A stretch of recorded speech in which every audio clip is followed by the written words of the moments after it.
Police station Pachpaoli च्या स्थलसीमेमध्ये एक Activa गाडी चोरीचा गुन्हा दाखल झाला होता।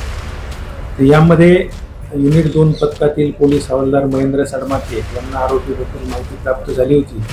त्यानुसार विधी संघर्षित बालक यास ताब्यात घेऊन त्याच्याकडून ती जी ॲक्टिवा गाडी आहे ती हस्तगत करण्यात आलेली आहे आणि पोलीस स्टेशनला सुपूर्द करण्यात आलेली आहे। यामध्ये हा जो विधी संघर्षित बालक आहे याच्यावर यापूर्वीही 3-4 गुन्हे दाखल आहेत, ज्याच्यामध्ये वाहन चोरीचे गुन्हे त्यांनी केलेले आहेत आणि फुटेजमध्ये क्लिअर दिसल्यामुळे आम्ही त्याला ताब्यात घेतलं होतं। त्यानुसार त्याच्याकडून रिक्षा जप्त झालेली आहे, 45,000 रुपयाचा मुद्देमालानं हस्तगत केलेला आहे।